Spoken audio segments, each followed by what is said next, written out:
Charlie Munger, the famous billionaire, investor and vice chairman of Berkshire Hathaway, believes that the first $100,000 is the most difficult on the road to wealth. It's not just him. Most people believe that saving their first $100,000 is one of the most difficult milestones. Building wealth is typically a slow process, especially when you're just starting out, because you don't have money already working for you and helping you to accumulate more wealth. We will now reveal the true reason why Charlie Munger believes it is difficult to achieve your first $100,000, and that the next one is simple, and believe us, this will change your life forever. So, why is the first $100,000 the most difficult? We help teach people about money, personal finance, and investments. If you're interested in improving your financial future, make sure to subscribe to the channel and hit the like button if this video is helpful. Charlie Munger famously stated that the first $100,000 is a bit, which is difficult to argue with for people attempting to achieve this level of investment or saving milestone.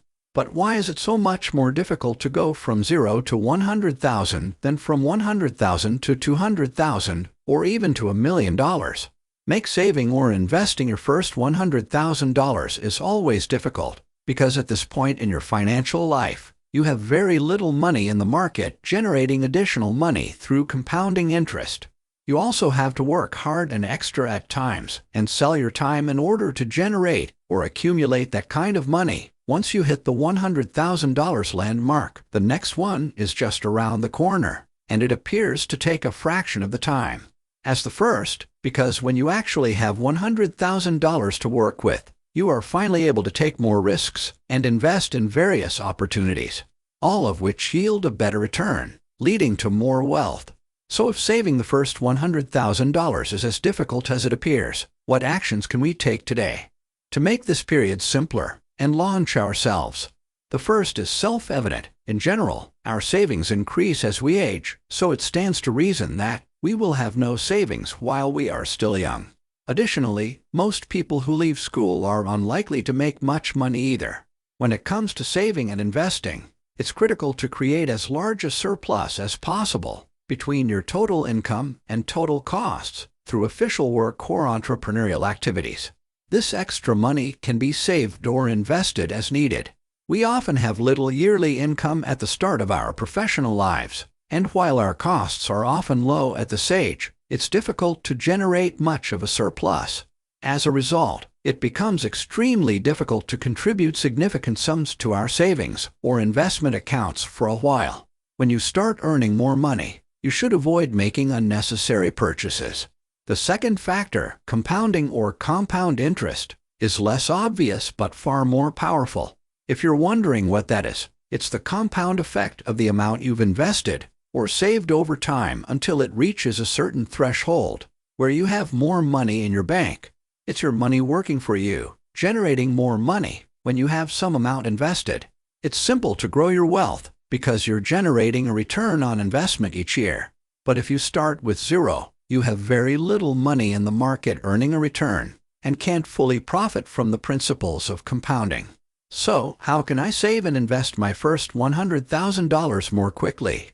To save your first $100,000 faster, you must increase your surplus between income and spending. This can be accomplished by either increasing your income or decreasing your spending. Total savings divided by total income should be a critical statistic for most people, as most of us have some extra fat in our monthly budgets that can be cut. Additionally, if you're working, consider working from home more frequently to save money on transportation and lunch, while cutting your spending is the simplest approach to raising your surplus. It isn't the most successful because there is always a limit to how low you can cut your expenses before feeling hungry. The most effective and efficient method is to increase your revenue. Assume you earn $60,000 per year and have $55,000 in expenses. This leaves you with a $5,000 surplus to save. Sure, you could reduce your spending by a few $1,000s to increase it, or you could find a way to get promoted at work and earn $75,000 per year, which would have a much greater impact. So here are some suggestions to increase your income. Concentrate on learning a skill that is in high demand, such as video editing or copywriting. You can even go freelance to earn some extra money and start a side business.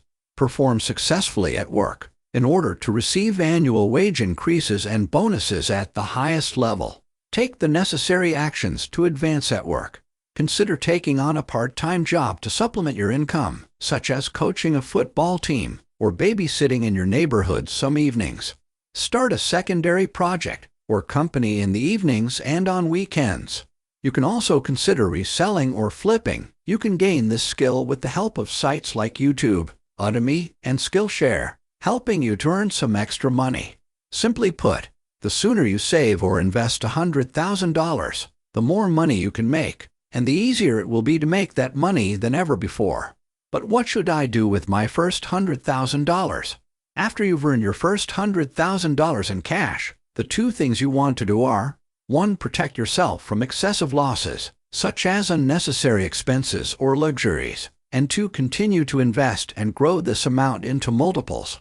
When you see that an investment strategy is working for you, and that you've invested in the right asset, you can invest in larger amounts to generate high returns.